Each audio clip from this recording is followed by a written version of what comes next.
ये मौला की हिकमत है रब ताला की कि उसके रसूल की कोई अदा भी गायब होने न पाए। जो जो रसूल ने किया है वो सुबह क़यामत तक जिंदा रहे। आदम अलैहिस्सलाम की पेशानी से नूर मुस्तफ़ा मुंतकिल होकर उनके बेटे हज़रत शीस अलैहिस्सलाम के पास आया। हज़रत शीस अलैहिस्सलाम के बेटे थे यानिश, उनके पास आया। यानिश से कैनन में आया, कैनन से महलाइल में आया। महलाइल को सुन रहे हैं, डॉक्टरों को सुन रहे हैं, प्रोफेसर को सुन रहे हैं। अरे दीन की तबलीग इंजीनियर क्या करेगा, ठाई लगाने वाला। जिस तरह से यहाँ से रफू चक्कर होकर के कई लोग जा चुके हैं, ऐसे ही नंबर आता रहेगा। तुम्हारे पास अगर दीन बाकी रहेगा तो वही दीन बाकी रहेगा जो गौसे आजम से पिला है, जो गरीब नवाज से आया है, जो आला हजरत से होकर के आया है। दज्जाल और शैतान हर जमाने में आते रहेंगे और जो उनके मुरीद हो गए। इन तूफानों में जो बह गए, जो बाकी रह गए इंशाअल्लाह उनका ईमान सलामत रहेगा। हुजूर पाक सल्लल्लाहु तआला अलैहि वसल्लम, अब सुनिए, सहाबा इकराम रिज़वानुल्लाहि अलैहिम अजमईन ने हुजूर को देखा और उसके बाद अपने बाद आने वालों को बताया हुजूर की तारीख, हुजूर की सीरत।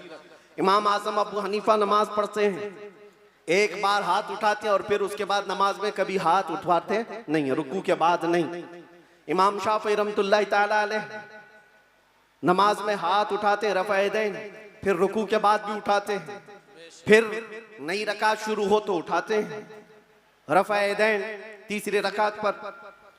तो ये रसूल को मानने वाले, इनका तरीका अलग, उनका तरीका अलग। ये एक मिसाल दे रहा हूं, एक मिसाल दे रहा हूं। ऐसे बहुत सारी चीजें हैं। मसाइल में इख्तिलाफ ये चारों मज़ाहिब में, तो लोग ये कहते हैं अगर चारों हक पर है तो अलग अलग क्यों है? एक रसूल के मानने वाले।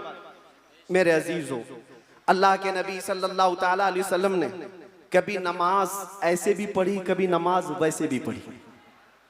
हुजूर पाक सल्लल्लाहु अलैहि वसल्लम ने एक बार रकात बांध करके नमाज अदा फरमाई और उसके बाद फिर अपने हाथों को कभी नहीं उठाया।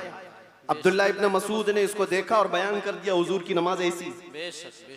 बाज मर्तबा सहाबा ने हुजूर पाक सल्लल्लाहु अलैहि वसल्लम को रफ़अ यदैन करते देखा रुकू के बाद, तो उन सहाबा ने कहा रसूलुल्लाह की नमाज ऐसी भी थी।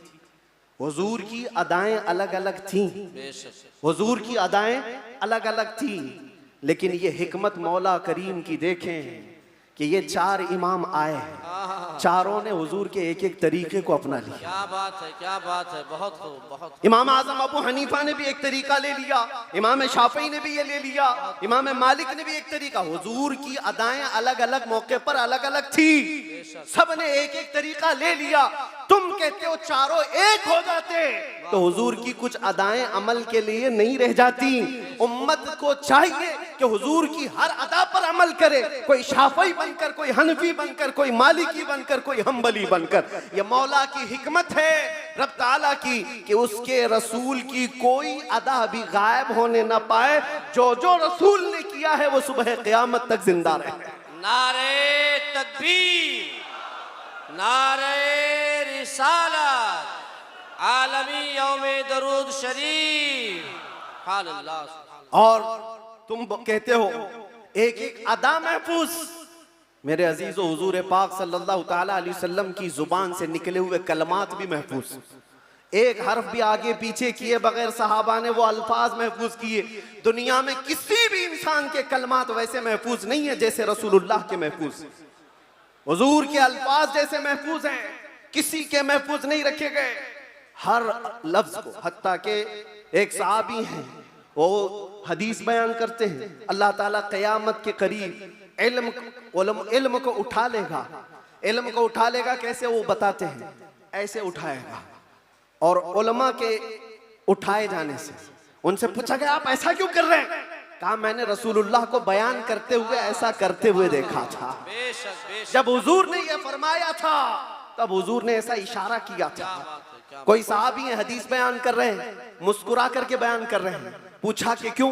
कहा जब रसूलुल्लाह ने ये जुमला फरमाया था तो हुजूर ने मुस्कुराया था। एक साहबी है रिवायत बयान करे, हदीस बयान करे, मुसाफा करके कहते हैं कि ये ऐसा ऐसा हुजूर ने फरमाया। कहा ये मुसाफा करके बयान क्यों किया? कहा अल्लाह के नबी ने जब ये हदीस बयान की थी तो मुसाफा करके कहा था। अदा के साथ अल्फाज महफूज हैं, किसी के नहीं। और भौंकने वालों को देखना चाहिए, उनका क्या महफूज है? अरे तुम्हारे बाप के ऊपर जाओ तो डैश डैश डैश, बहुत अच्छे, बहुत पता ही नहीं बहुत खूब, बेशक क्या खबर है। हक है। बहुतों को इनको पूछो तुम्हारा दादा कौन है, हो सकता है दादा तक तो चले जाएं, पर दादा नहीं मालूम। लादरी, हा लादरी, क्या बात, उसके ऊपर नहीं पता, तुम्हें तुम्हारी नसब का नहीं पता, और हुजूर पाक सल्लल्लाहु अलैहि वसल्लम के मुतालिक बात करते हो, और तुम्हें पता है अल्लाह के नबी सल्लल्लाहु ताला अलैहि वसल्लम का नसब बाप से, दादा से, परदादा से, उसके ऊपर से नहीं। मैं गिनाता हूँ, हजरत आदम अलैहिस्सलाम को अल्लाह ने रूह जमीन पर भेजा। आदम अलैहिस्सलाम की पेशानी में मेरे मुस्तफ़ा का नूर रखा। आदम अलैहिस्सलाम की पेशानी से नूर मुस्तफ़ा मुंतकिल होकर उनके बेटे हजरत शीस अलैहिस्सलाम के पास आया। हजरत शीस अलैहिस्सलाम के बेटे थे यानिश, उनके पास आया। यानिश से कैनन में आया, कैनन से महलाइल में आया, महलाइल से यरद में आया, यरद से इदरीस अलैहिस्सलाम की पेशानी में मेरे मुस्तफ़ा का नूर आया। इदरीस अलैहिस्सलाम से लामिक में आया, लामिक से हजरत नूह अलैहिस्सलाम की पेशानी में आया। हजरत नूह अलैहिस्सलाम से उनके बेटे थे साम, उनके पास ये नूर मुस्तफ़ा आया। साम से अरफक्षस में आया, अरफक्षस से शालिख में आया, शालिख से ऐबर में आया, ऐबर से फालिख में आया, फालिख से राऊ में आया, राऊ से सारूह, सारूह में आया, सारूह से राहू में, राहू से नाहूर में, नाहूर से तारुह में, और तारुह से सैयदना इब्राहीम अलैहिस्सलाम में मेरे नबी का नूर आया है। ये मेरे आका का सफर बता रहा हूँ, नसब बता रहा हूँ। इब्राहीम अलैहिस्सलाम की पेशानी मुबारका से ये नूर मुंतकिल होते हुए सैयदना इस्माइल अलैहिस्सलाम के पास आया। उनके बेटे थे नाबत, नाबत से यशजब में आया, यशजब से यारब में, यारब से तैरह में, तैरह से मुक़व्विम में, मुक़व्विम से उदद में, उदद से अदनान में, अदनान से माद में, माद से नज़ार में, नज़ार से मुदर में, मुदर से इलियास में, इलियास से मुदरिका में, मुदरिका से खुज़ैमा में, खुज़ैमा से किनाना में, किनाना से नदर में, नदर से मालिक में, मालिक से फहर में, फहर से गालिब में, गालिब से लुई में, लुई से काब में, काब से मुर्रा में, मुर्रा से किलाब में, किलाब से कुसई में आया,